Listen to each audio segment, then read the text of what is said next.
I am Liora Jameson, 28 years old, from New York City. The day I realized my husband didn't see me as his wife, but as his servant, began like every other day. Quietly, efficiently, invisibly. I was standing in the kitchen of our Manhattan apartment, wearing an apron over my work clothes, the scent of burnt toast hanging in the air, sunlight filtered through the blinds, striping the marble countertops with soft gold. Jack sat at the dining table, scrolling on his phone, coffee cup half empty, suit jacket draped over the chair beside him. "Did you call the cleaner?" he asked, eyes still fixed on the screen. "I did," I said, setting his second cup of coffee down gently. "She'll come at noon." He nodded absently, then frowned. "You didn't iron this shirt properly. Look at the sleeves." My heart sank. "I'll fix it right now." He didn't thank me. He never did. I stood there for a moment, watching him scroll through messages and emails like I wasn't even there. I could see my reflection faintly in the glass cabinet behind him, the tired smile I'd learned to wear, the way my shoulders curved inward as if I was apologizing for taking up space. That was my role in his life. Quiet, useful, replaceable. When I first met Jack, he was everything I thought I wanted. Charismatic, confident, a lawyer with an easy laugh and a way of making everyone feel small in his shadow. I mistook that dominance for strength. I called it security. He called it love. But love, I learned, doesn't make you feel like you're auditioning for approval. That morning, as I rushed around preparing his lunch, Jack's phone buzzed. He glanced at it, smiled faintly, and slid it face down. My stomach tightened. That small, sharp instinct women develop when the air shifts for no reason. Who was that? I asked casually. "Work," he said quickly, too quickly. "Don't start." I bit my lip and nodded. But the lie lingered in the air between us like perfume that wouldn't fade. He finished his breakfast and stood, adjusting his tie in the mirror by the door. "You'll handle the dry cleaning today?" "Yes." "And the credit card bill?" "It's due this afternoon. I already paid it." He smiled. Not kindly, but in that condescending way that said, "Good girl." Then he kissed me on the forehead, the kind of kiss you'd give a loyal pet, and left without another word. The door clicked shut. I just stood there, still holding his empty coffee cup. It hit me then. The crushing awareness that I had built my life around a man who saw me as background noise. Have you ever experienced this kind of betrayal? Share your story in the comments, and subscribe if you believe no one should be treated this way. I sat at the kitchen table, staring at the wilted roses in the vase, the same ones I'd bought myself 2 weeks ago. Jack didn't remember anniversaries anymore. He didn't remember much about me, really. Not my favorite song, not my favorite food. But he remembered to remind me of my failures, every forgotten detail, every imperfection. It wasn't always like this. When we got married 3 years ago, I was full of hope. My friends envied me. "He's so put together," they'd said. "You're lucky." I was lucky, or so I thought. But after the honeymoon, the compliments turned to criticisms. The warmth turned to calculation. "Liora, you used to be so ambitious," he'd say, flipping through my old art portfolio with a frown. "Now you just waste time painting." He said it like it was a hobby, not the thing that had once kept me alive. I stopped painting after that. The clock ticked loudly that morning, each sound drilling into my chest. I walked into our bedroom, spotless, staged, lifeless, and opened the drawer where I used to keep my sketchbooks. They were gone. I froze. I searched the closet, the dresser, under the bed. Nothing.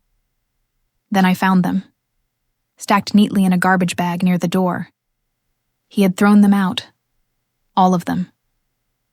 My hands trembled as I pulled one free, its edges bent and smudged from years of use. The cover had my name written in faded ink, Liora's Dreams. My throat closed. I sank to the floor, sketchbook in my lap, staring at the small note taped to the top of the trash bag in Jack's handwriting. "We need less clutter around here." Clutter, that's what my art was to him. What I was.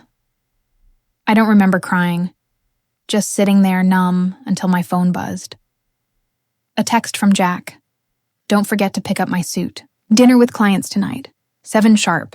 No, thank you. No, I love you. Just another command.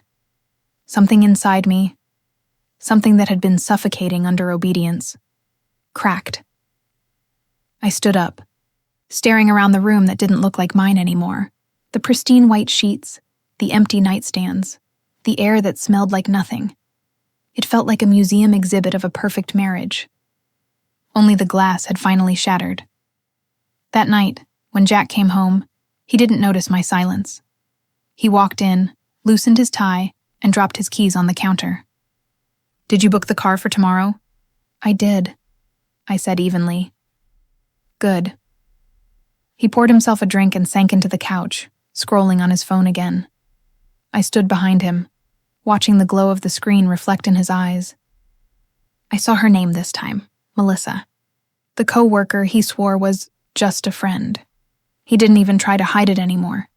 Jack, I said softly. When was the last time you asked me how I was?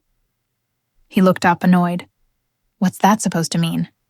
It means I don't think you see me anymore. He laughed. Actually laughed. Liora, stop being dramatic. You're overthinking everything again. That word. The one he always used to dismiss me. Something in me snapped completely. I'm not dramatic, I said quietly. I'm done, he frowned. Done with what? With this, with you. With being invisible in my own home, he scoffed, standing up. You're not going anywhere. You'd fall apart without me? I met his gaze for the first time in years and smiled. We'll see about that. He stared at me, half in disbelief, half in amusement, like a man who'd never imagined his furniture could talk back. Then he walked away, muttering, You'll calm down by morning. But he was wrong, because by morning, I wouldn't be the same woman he thought he owned. By morning, I would start remembering who I was before him, and that would be the beginning of his downfall. The next morning, I woke up before dawn. The city was still half asleep, a soft hum of distant taxis and the faint buzz of a streetlight outside our window. Jack was still snoring lightly beside me, the same way he always did after drinking too much whiskey. His arm was sprawled across my side of the bed, heavy and careless, as if he owned every inch of space, even in his sleep. I carefully lifted it and slid out from under him. The floor was cold under my feet. I walked into the kitchen, sat at the counter, and stared at my hands. They were shaking. I'd told him I was done, but saying it and being done were two very different things. For years, Jack had built a cage around me, not with bars, but with words that sounded like care and rules that sounded like reason. Don't go out too late, he'd say. Your friends don't really get you like I do. Why waste time painting when you could take that bookkeeping course? It's more practical. Each comment seemed harmless on its own, even thoughtful. But piece by piece, he built walls around my freedom until I couldn't even see the sky anymore. When we first got married, I told him I wanted to start a small online art shop, sell custom portraits, maybe teach classes. He'd smiled, pulled me close, and said, That's adorable, Liora. But let's be realistic, okay? You don't need to stress about money. Just focus on the house, on me. I'll handle the rest. At the time, it sounded like love, like protection. But over the years, it started to feel like possession.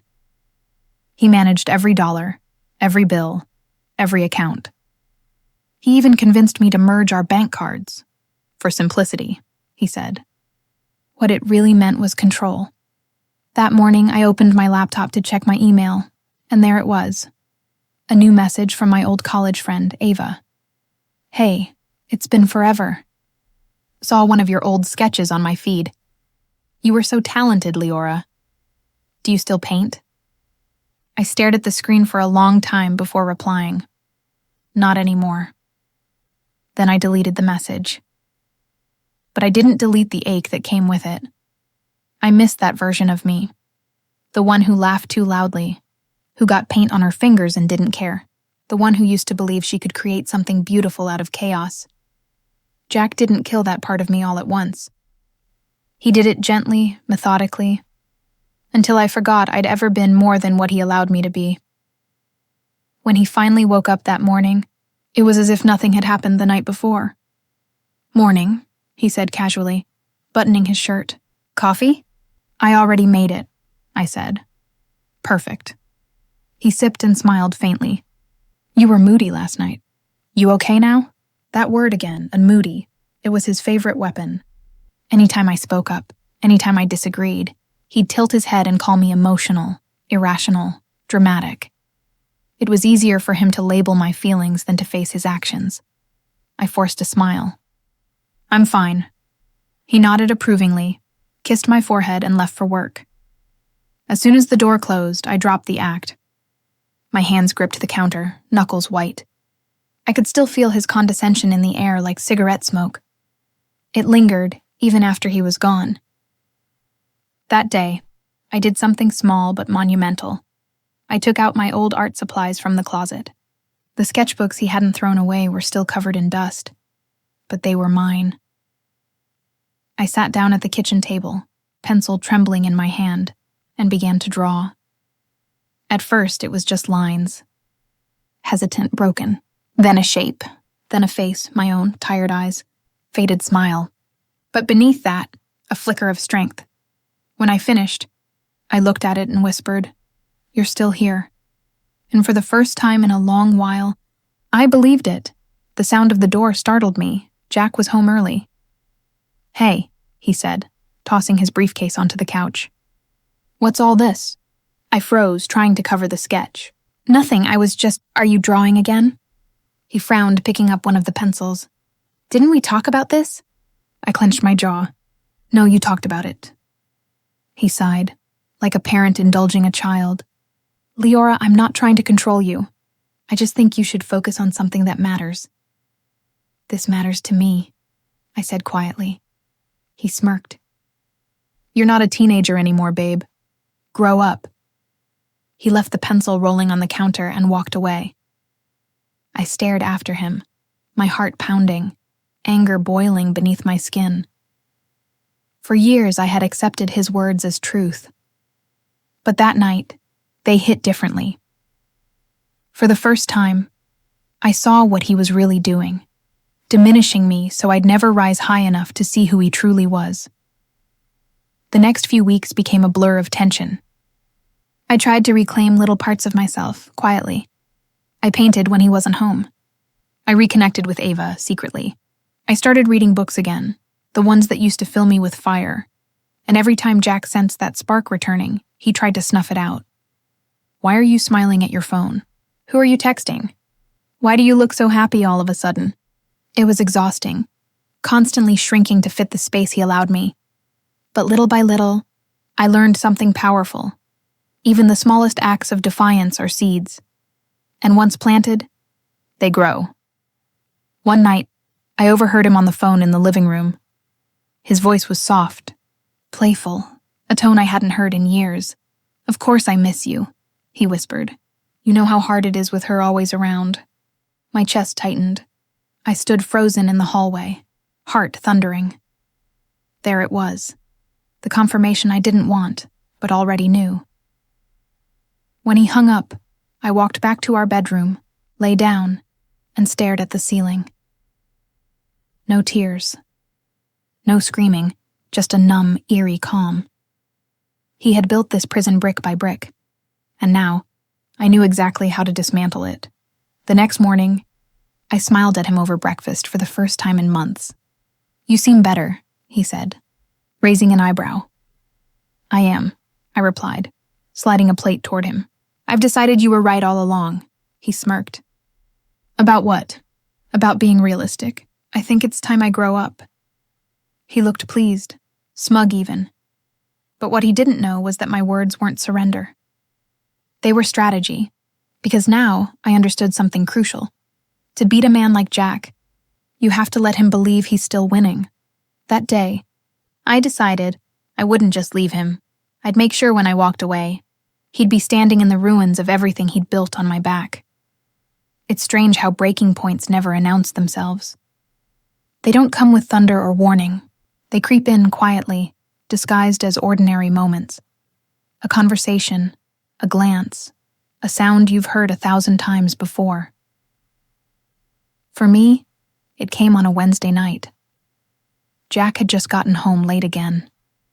I could tell by the smell of perfume clinging to his shirt that he hadn't been at work. "Traffic," he said, loosening his tie, avoiding my eyes. "Brutal tonight." "Traffic that smells like Chanel?" I asked softly. He froze for a second, the faintest flicker of panic, before covering it with a smirk. "You're imagining things again, Liora?" That sentence, "you're imagining things again," had been his weapon for years. A simple string of words that made me question my own reality. But not this time. I watched him walk into the bedroom, humming like nothing was wrong. He didn't even bother changing his story.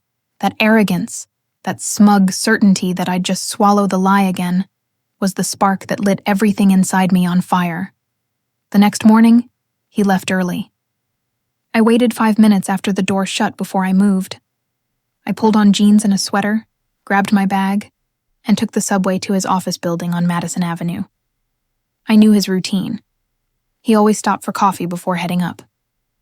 So I waited across the street, hiding behind a crowd of commuters. 10 minutes later, I saw him, and he wasn't alone. She was tall, blonde, wearing a tight navy dress and the same perfume I'd smelled the night before. They were laughing, their hands brushing, his smile the kind I hadn't seen directed at me in years. When she leaned in to kiss his cheek, I felt the world tilt. It wasn't just betrayal. It was humiliation. The realization that while I was at home folding his shirts and cooking his meals, he was living a second life that didn't include me. I didn't cry. I didn't confront him.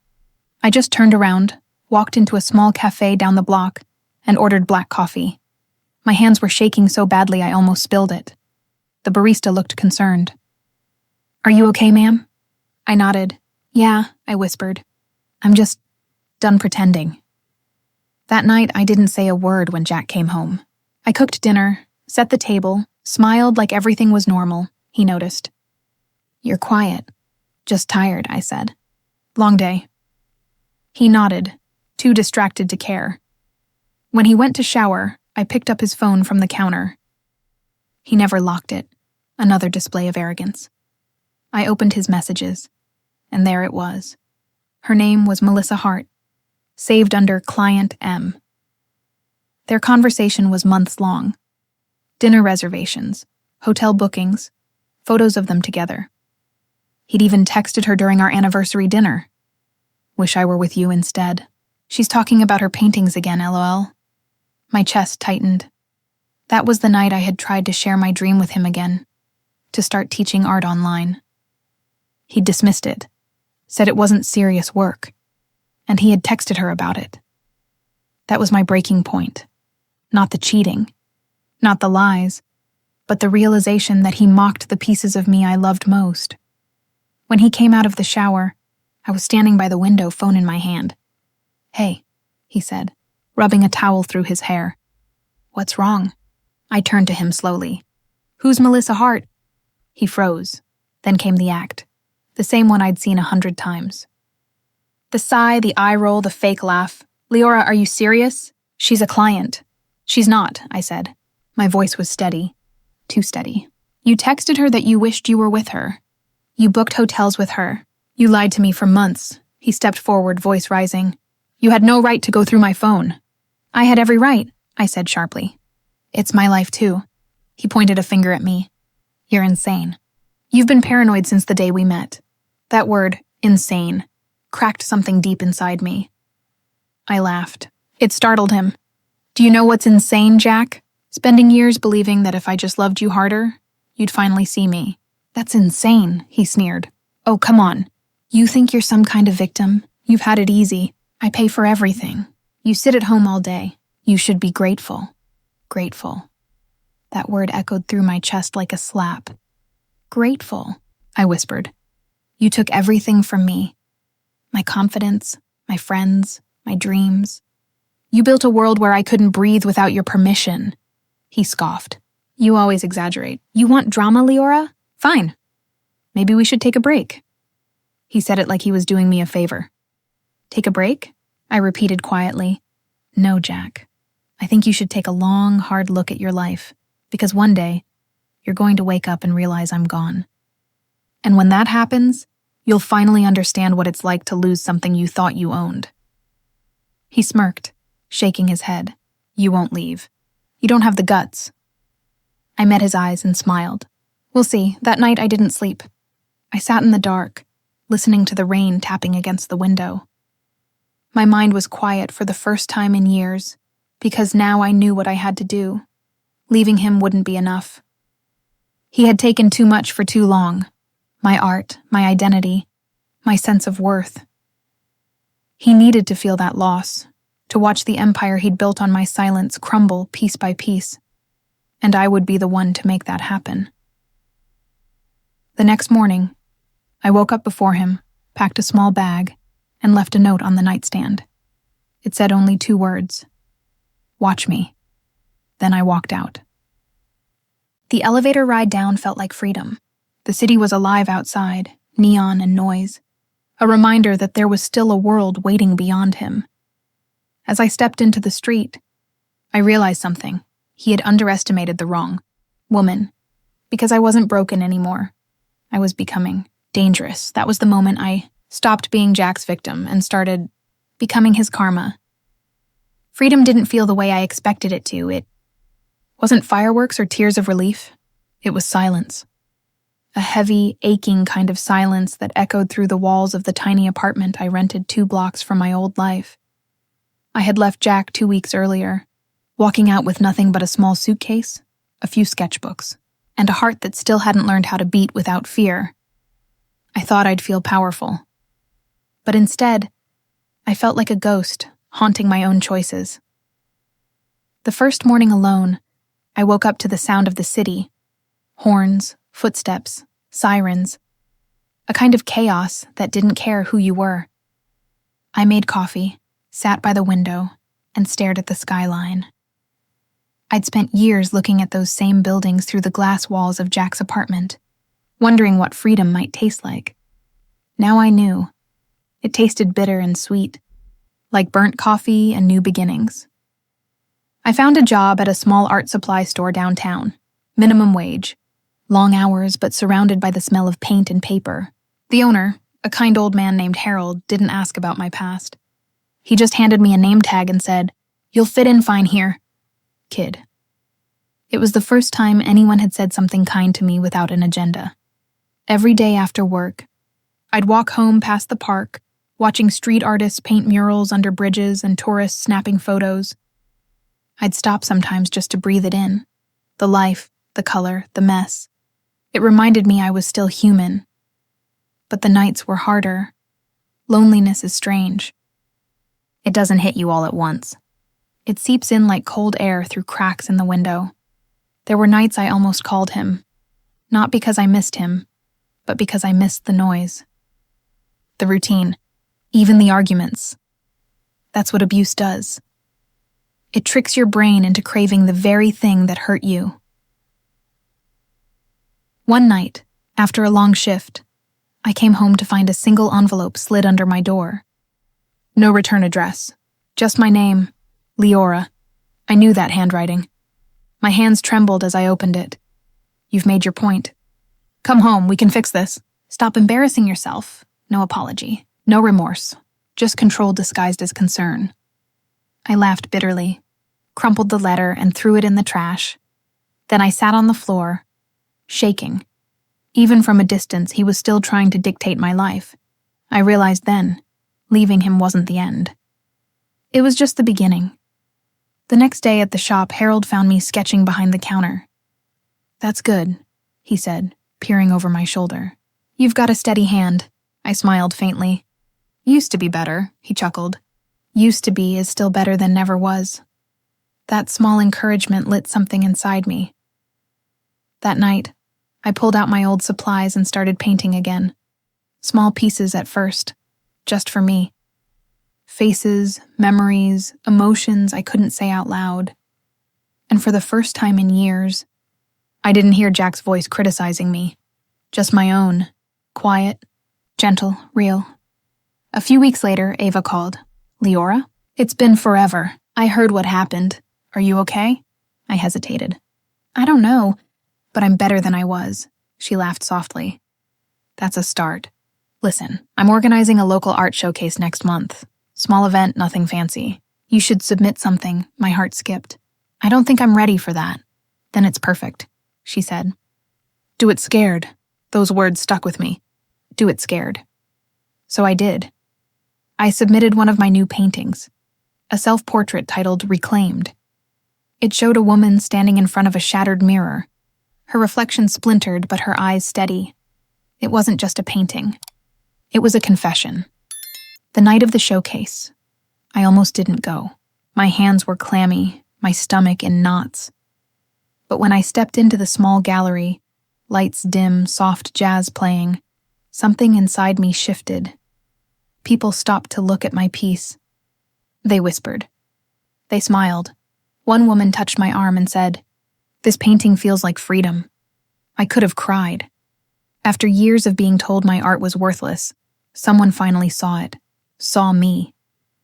Then, just as I began to breathe again, I heard his voice. "Liora?" I froze.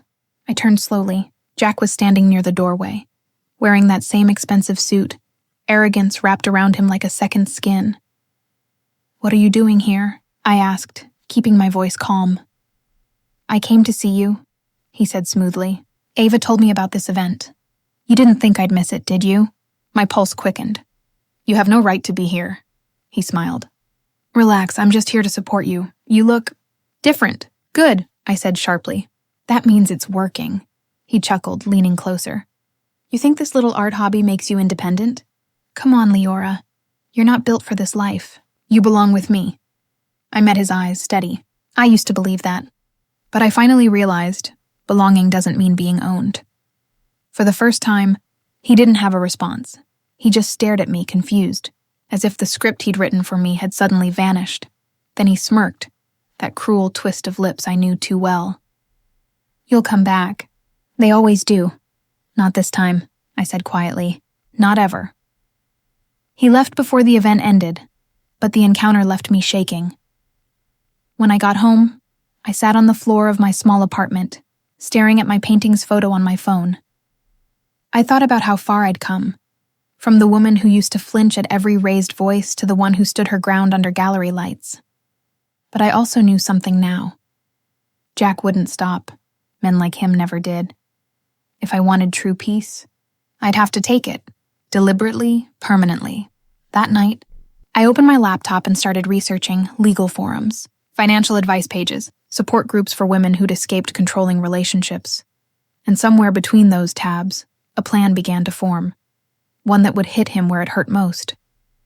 His career, his reputation, his money.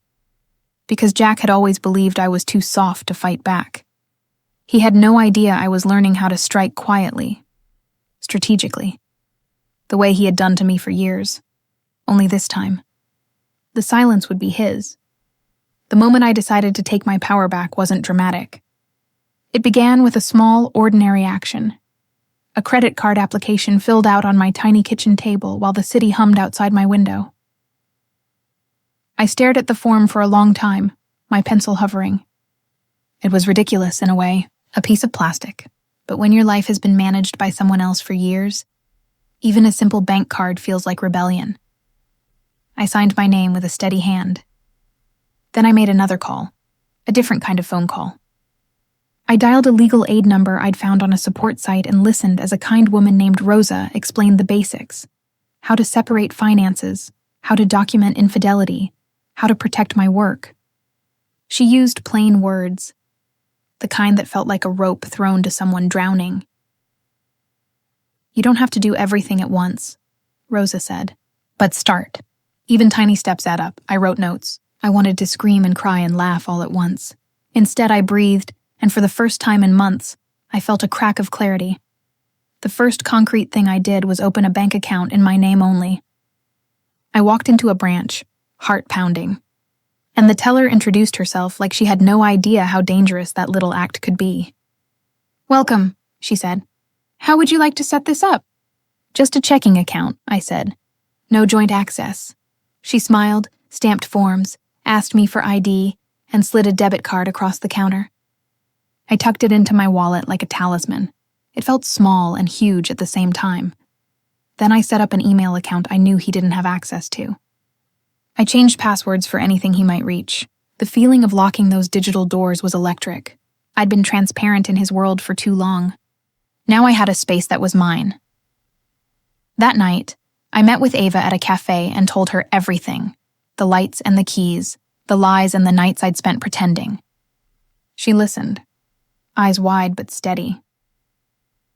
"You're doing it," she said finally. "You sound like someone who knows what she wants." "I don't know exactly what I want yet," I admitted. "I just know I'm tired of being walked over." "Good," she said, "because you don't have to go it alone." She connected me to a support group of women who had left controlling relationships. I went to the first meeting skeptical, arms folded, expecting pity. Instead, I found fierce, soft people who traded resources and advice like survival maps. A woman named Priya showed me how she kept records of phone messages. A man named Thomas, a retired accountant, offered to help me separate expenses. It felt like building a team. Not a family that judged me, but a team that wanted me to live. Have you ever experienced this kind of betrayal? Share your story in the comments, and subscribe if you believe no one should be treated this way. With Rose's legal tips and Thomas's spreadsheet help, I began documenting everything. I saved texts, backed up emails, printed bank statements. I made copies of my artwork files and kept originals in a storage unit with a lock I chose myself. I typed timelines, dates, times, words, the small betrayals that added up. It felt clinical, almost surgical. Maybe that's what survival needs. A plan so methodical it leaves no room for the gaslighting that used to drown me. Then I did the hardest thing of all. I reclaimed my name as an artist. I reopened an old portfolio site, uploaded work I'd hidden for years, and wrote a short bio that didn't apologize. No, just an amateur, or if anyone cares. I wrote simply, I make art about love, loss, and the stubbornness of hope. The first comment came within an hour. Stunning work, then an email from a small gallery, asking if I'd consider showing pieces. My chest swelled like the first warm air after a storm. Jack texted that evening. "Where are you?" it read. "You forgot your keys. Can you come home?" I stared at the message, felt my pulse slow. The old me would have dropped everything. The new me typed back, "I'm fine. Don't contact my work email again." Then I turned my phone face down. That night I painted until my hands cramped. The brush moved like memory, quick, then steady, carving light into shadow. I painted a woman at a window, hands on the sill, looking out at a city that had no idea she belonged to it now. When I finished, I stepped back and felt, not triumph, exactly, but a fierce, quiet rightness. The next morning, I began the financial work. I listed things in our apartment that were mine. The easel, the camera, certain paintings. I noted dates and proof of purchase. Thomas helped me draft a simple ledger showing which funds had come from me over the years. He taught me how to separate expenses and document his control of accounts. Every line I wrote felt like reclaiming a piece of my life. He had assumed I couldn't do this without him. He had been wrong again.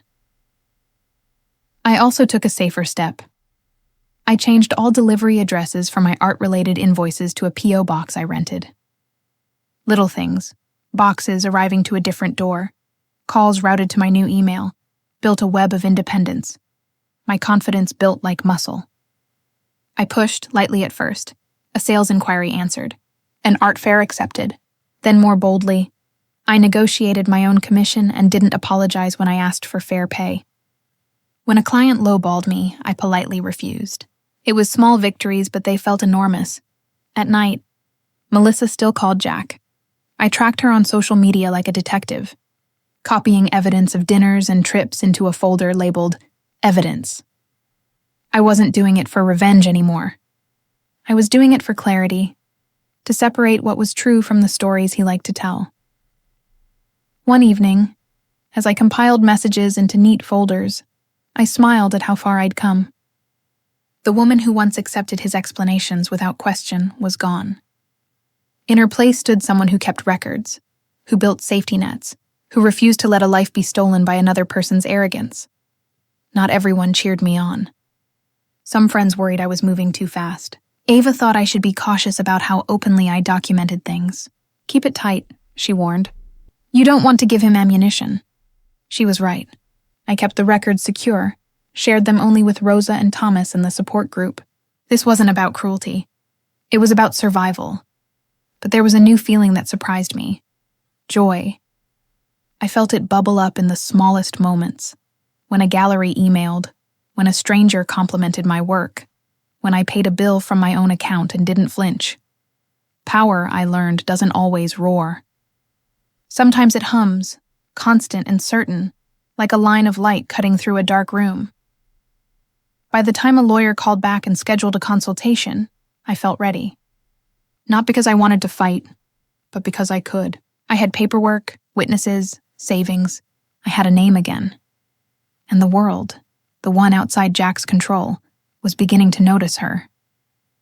The moment I took my power back wasn't one big act. It was 1,000 small, steady choices that added up until leaving felt like survival, and survival felt like strategy. I closed my laptop that night and whispered to myself, "This is mine." And for the first time in years, the word belonged to me. People think revenge is a single moment, one dramatic act that erases all the pain. But it isn't. It's a symphony, a slow, deliberate build toward the final note. Mine began the morning I walked back into Jack's world, not as his wife, not as his victim, but as his undoing. By then, everything was in place. The lawyer Rosa had connected me with, Marla, was sharp and fearless. We had spent weeks building a case, hidden accounts, falsified expense reports, evidence of infidelity. Jack had blurred the lines between his firm's money and personal indulgence, using business credit for luxury dinners and client trips that were really romantic getaways with Melissa. He'd left a trail, arrogant as ever, and now that arrogance would be the weapon that destroyed him. The first step was quiet. Marla advised me to stay calm, polite and unshakable when we served the papers. "Don't gloat," she warned. "He'll do that for you." In panic, I nodded. I want him to realize it's already over. And so, one rainy Tuesday morning, I did exactly that. I walked into his office unannounced, wearing a navy blazer and carrying a sealed envelope. His secretary, startled, stammered, Ms. Jameson, it's fine," I said with a calm smile. "He'll want to see me." When I stepped into his office, he was on the phone, pacing, loud and confident as ever. He froze when he saw me. "Liora?" I placed the envelope neatly on his desk. "You've been served." His expression flickered from confusion to disbelief to fury. "What is this?" "Divorce papers," I said evenly. "And financial audits. You'll want to read them carefully." He scoffed. "You're joking." "No, Jack, you are. Or at least you were, every time you thought I wasn't watching." He tore open the envelope, scanning the pages. "You can't prove any of this." I tilted my head. "You sure about that? You used your company's funds for personal expenses. I have statements, dates, screenshots. It's all there.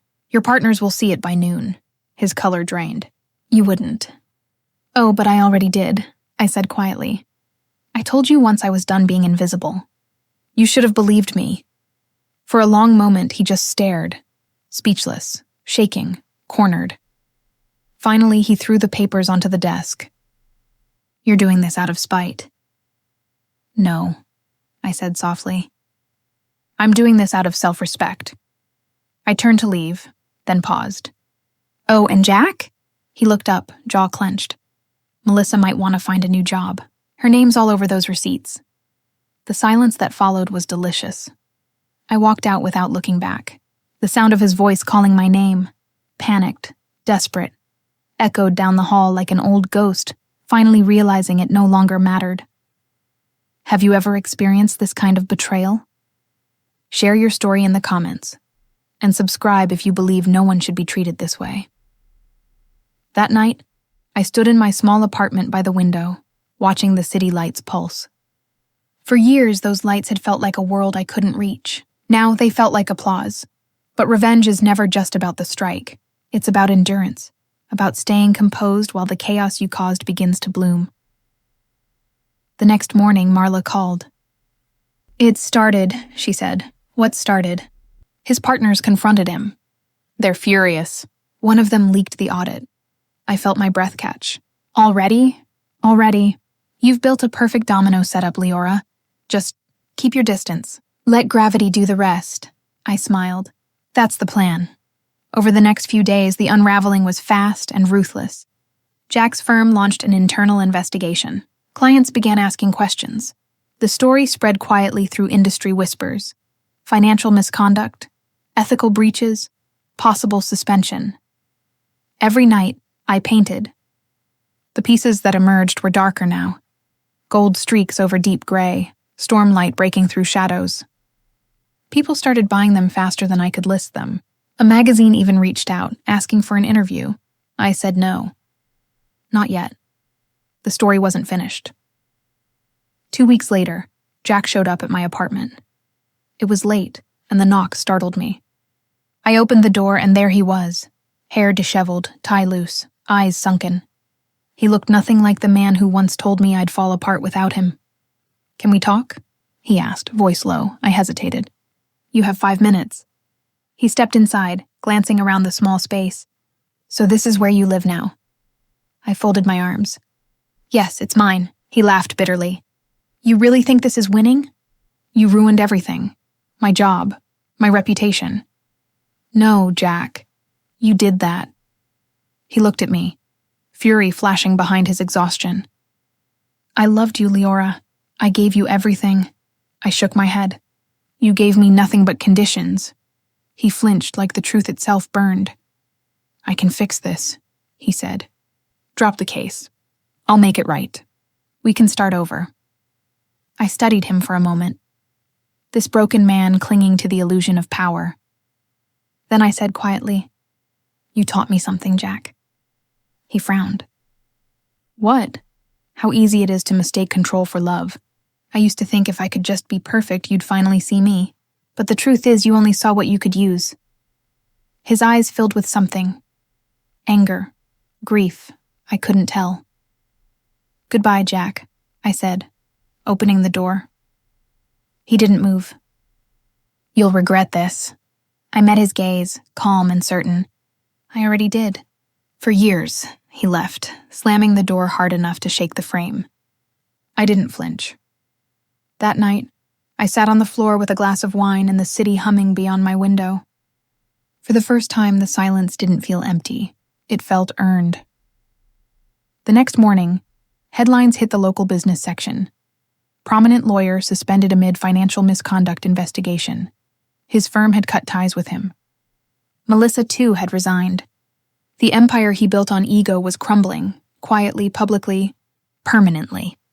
I clipped the article and tucked it into my journal, not out of spite, but as a reminder, sometimes justice doesn't come from screaming. It comes from strategy. When Ava called that afternoon, her voice was trembling. "Liora, did you see the news?" I did. She laughed through disbelief. "You did it." "You actually did it," I smiled faintly. "I didn't destroy him, Ava. I just stopped letting him destroy me." That evening, I finished my latest painting. It was called The Strike. A single figure stood in the center. No face, no features. Just a silhouette surrounded by falling glass. Not chaos, not ruin, but clarity. I signed it with my full name, Liora Jameson, not Mrs. Jack Jameson. Just me. And for the first time, that was more than enough. The morning the world found out who Jack Jameson really was, I woke up to the sound of my phone buzzing nonstop. Messages, notifications, missed calls, a storm of attention I hadn't asked for but somehow knew was coming. Ava's text was the first I opened. "Liora, it's everywhere. He's done." My hands trembled slightly as I scrolled through the news. Multiple outlets had picked up the story. Former Manhattan attorney under investigation for fraud and misuse of client funds. There were photos of him, leaving his office, shoulders hunched, eyes hollow, avoiding cameras. The once arrogant man who used to hold his chin high now looked like he was walking through rain with no umbrella. It should have felt like triumph. But what I felt was something quieter. A deep, settling calm, like the last echo of thunder after a storm finally fades. I sat on my small couch, watching the sunlight creep across the floor, thinking about how strange justice feels when it's finally yours. For years, Jack had been the one holding the microphone, controlling the narrative, making me the hysterical wife in every story he told his friends. Now, the truth was speaking for itself, and for once, it didn't need my voice to sound believable. Around noon, Ava called. "You're going to want to see this," she said. "Channel 5, right now." I turned on the TV. There he was, Jack, standing outside the courthouse, microphones shoved in his face. Reporters were asking questions faster than he could think. "Mr. Jameson, do you deny the allegations? Was this money used for personal vacations? Is it true your ex-wife provided the documentation?" His jaw tightened, and for a moment, his gaze flicked toward the camera, almost as if he knew I was watching. He muttered something about false accusations and disgruntled individuals, but his voice was small, defensive. I couldn't help but smile. For years he had silenced me. Now the world wouldn't stop listening to him, and every word made him smaller. Later that day, my lawyer Marla called. "They've issued a temporary suspension pending a full audit. The evidence was airtight. You did good, Liora." "Thank you," I said softly. "You don't need to thank me," she replied. "You're the one who stood up. I just helped hold the door open." Her words stayed with me long after the call ended, because she was right. I had done this. I had walked through every sleepless night, every moment of self-doubt, every echo of his voice telling me I'd fall apart without him. And now, he was the one unraveling. Have you ever experienced this kind of betrayal? Share your story in the comments. And subscribe if you believe no one should be treated this way. That evening, I went to the gallery where my paintings were on display. It was a small event. Local artists, dim lighting, glasses of red wine, and quiet music. But for me, it felt monumental. My newest piece, The Strike, hung front and center. People gathered around it, whispering. I overheard snippets. Raw emotion, pain, and power must be based on something real. A woman approached me, middle-aged with kind eyes. "You're Liora, right?" "The artist?" I nodded. She looked at me for a long moment before saying, "There's something about your work." "It feels like survival," I smiled. "That's exactly what it is." An hour later, Ava arrived with 2 coffees and a grin. "You're trending online," she said, half joking. "People are connecting the dots. They know you're the Liora Jameson." My stomach twisted. "That's not what I wanted." "I know," she said gently. "But you deserve credit for what you endured, and for how you turned it into art." I shook my head. "It's not about credit. It's about closure," Ava nodded. "Then take it. You earned every bit of it. Still, curiosity got the better of me that night. I went home, opened my laptop, and typed my name into the search bar. There it was. My art page, interviews, reviews, all mixed in with news articles about Jack. Some framed me as the ex-wife who exposed him, others as the artist who turned trauma into triumph. One headline stood out: "From silence to spotlight, how Liora Jameson found her voice." I stared at it for a long time. It didn't make me angry or proud, just reflective, because finding my voice wasn't about revenge or fame. It was about remembering who I'd been before someone convinced me to whisper. 2 days later, Jack called. The name flashing across my screen made my stomach drop, but I answered anyway. I needed to hear it, the sound of defeat. "Liora," he said, his voice rough. "You got what you wanted. I hope you're happy." "No," I said quietly. "I got what I deserved. There's a difference." He exhaled sharply. "You think you're better than me now? You think people will forget what you did? What I did?" I repeated, incredulous. "Jack, I didn't destroy your career. You did. I just stopped hiding your mess." He was silent for a long moment. Then he muttered, "You'll never be free of me." I smiled. "That's where you're wrong. You don't live in my head anymore." And then I hung up. That night, I couldn't sleep. The adrenaline, the exhaustion, the flood of emotions, it all swirled together. I walked to my balcony, the city lights flickering beneath me like stars that had fallen too close. For so long, I'd wanted revenge to feel like fireworks, loud and bright and unmistakable. But standing there, breathing in the cool air, I realized the truth. Revenge wasn't noise, it was peace.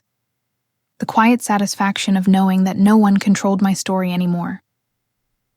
A week later, the gallery owner called me with an offer, my own solo exhibition. "We want to feature your work under one theme," she said. "Resilience. It feels like you've lived it." I smiled softly. "Yes, I have." The night of the show, I stood in the center of the room surrounded by my art. Each piece a chapter of my journey. The fear, the silence, the awakening, the strike. People mingled, whispered, admired. But I wasn't nervous. I wasn't small. I was seen. Toward the end of the evening, a young woman approached me, maybe 21, with tear-streaked cheeks. "Your story," she said quietly. It gave me courage. "I'm leaving someone who makes me feel small." My chest tightened. "Then that's the best revenge there is," she smiled, nodding. "Thank you." As she walked away, I realized something profound. My pain had built a bridge for someone else's freedom, and that, more than anything, was worth every scar. When I got home that night, I looked at myself in the mirror, not as the woman Jack broke, but as the one he accidentally built, stronger, sharper, untouchable.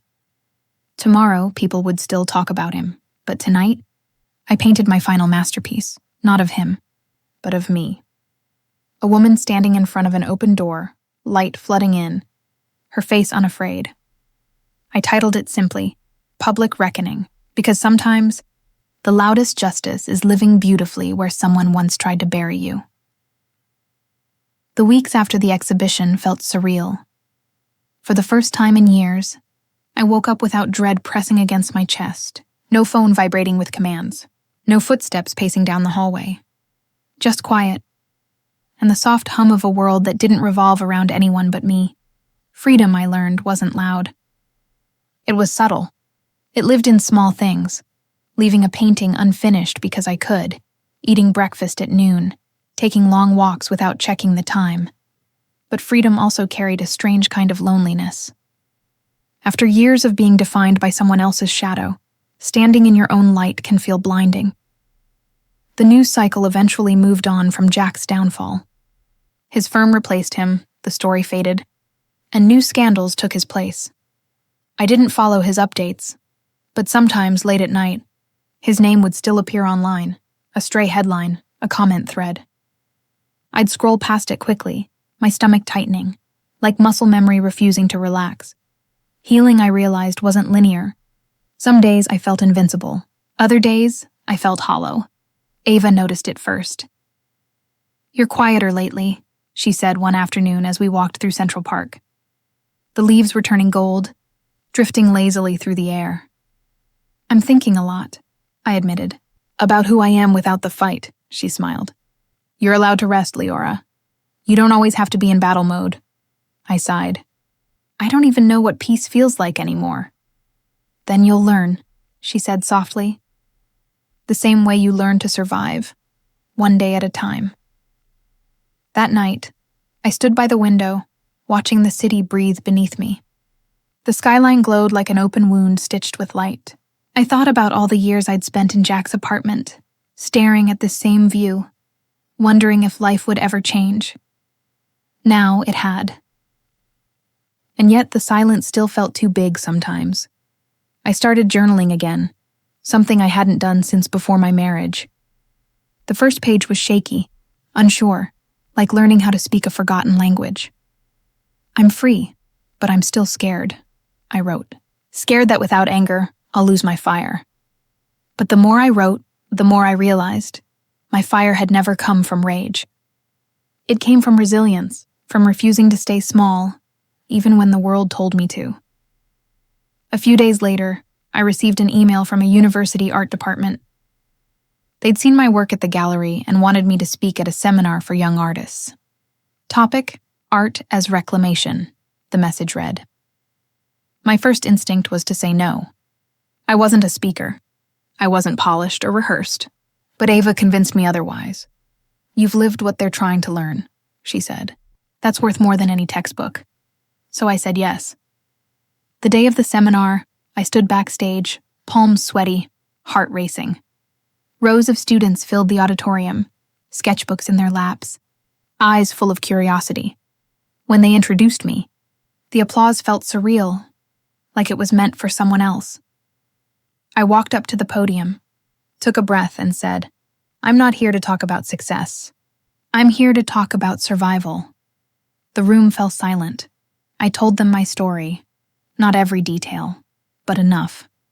How I'd lost my voice in someone else's idea of love, how art became my way out, how pain turned into paint and silence into color.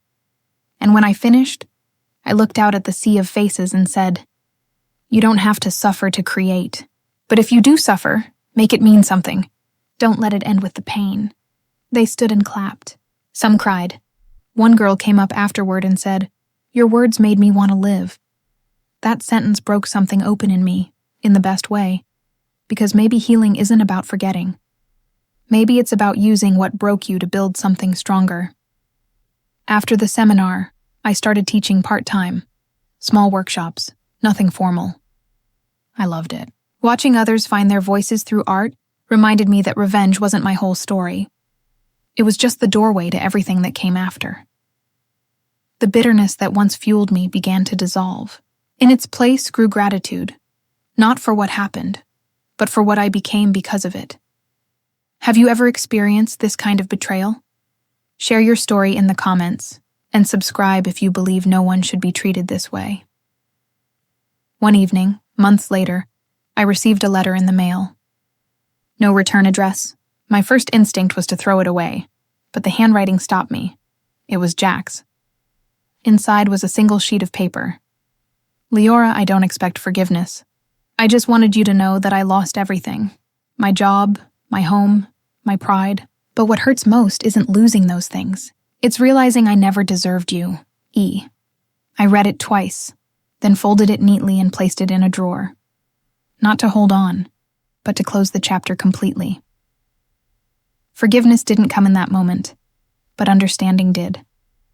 Jack had been a part of my story, yes, but no longer its author. That night, I walked through the city alone. It was raining, soft and steady, the kind that blurs reflections into watercolor. I passed by a small bookstore and stopped when I saw something in the window, a print of one of my paintings. The Strike. I stepped inside, smiling at the familiarity. The owner recognized me instantly. "You're Liora Jameson, right? The artist?" I nodded. He grinned. "That piece inspires people. You should see how many stand there staring at it." I laughed softly. It used to remind me of pain. Now it just reminds me that I survived. When I got home, I lit a candle and opened my journal again. I thought revenge would heal me, I wrote, but healing came when I stopped needing to win.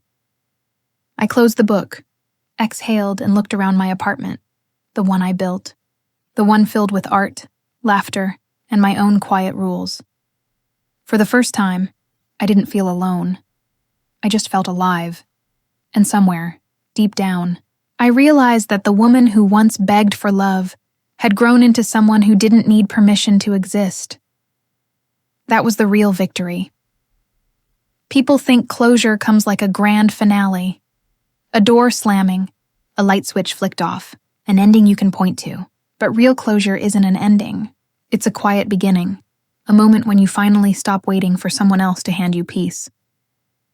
It had been almost a year since Jack's fall from grace. In that time, I had rebuilt everything he once tore apart. My career, my confidence, my sense of self. But most importantly, my capacity for joy. And joy, I learned, is the ultimate revenge. My art had taken on a new tone. The colors were lighter now, softer. I used to paint rage into every stroke. Now I painted sunlight. The shadows were still there, but they didn't dominate anymore. They framed the light instead. I'd opened my own studio in Brooklyn, a small place with brick walls and tall windows that let the morning pour in. Every corner smelled of oil paint, coffee, and the faint hum of hope. Students came and went, artists gathered, stories were shared. The walls that once echoed Jack's cruelty now echoed laughter. I called it Studio Phoenix, because that's what I had done. Burned, and then risen. One afternoon, a reporter from a women's magazine came by for an interview. She had kind eyes and a notebook full of questions. "Liora," she said, "your story has inspired so many. Do you ever think about what you'd say to your younger self, the woman who was still living in his shadow?" I smiled, looking around at the life I'd built from ashes. "I'd tell her that survival isn't about being unbreakable," I said softly. "It's about learning that even broken things can be beautiful again." She scribbled something down and asked one final question. "And what about him, your ex-husband? If he were watching this right now, what would you say to him?" I thought for a long moment before answering. "Nothing," I said, "because silence is the only language he ever taught me. And now, I've mastered it." After the interview, I closed the studio early and walked down to the waterfront. The wind off the East River was sharp, but it felt good. Cleansing. I leaned against the railing, watching the city shimmer in the fading light. For years, I'd watched this skyline through glass, trapped inside his apartment, thinking freedom meant escape. But standing there now, I realized freedom isn't running away. It's choosing to stay, knowing you're finally safe inside your own skin. The sun dipped below the skyline, streaking the water in gold. I whispered into the breeze, "I forgive you, Liora." It wasn't for him. It was for me. A few weeks later, I received an email from an unknown sender. The subject line read, "Thank you." The message was from a woman named Claire, a stranger. "I saw your talk online. I was in a relationship like yours for 10 years. I left last month. You helped me believe I could." I sat there, staring at those words, tears blurring the screen. That's when it hit me. My revenge story had become someone else's survival guide. All the pain, the years of silence, the humiliation. It hadn't been wasted. It had transformed into something far bigger than me. And that realization, that was true healing. Have you ever experienced this kind of betrayal? Share your story in the comments, and subscribe if you believe no one should be treated this way. One evening, I found myself sorting through old boxes, remnants of my past life I hadn't touched since leaving Jack.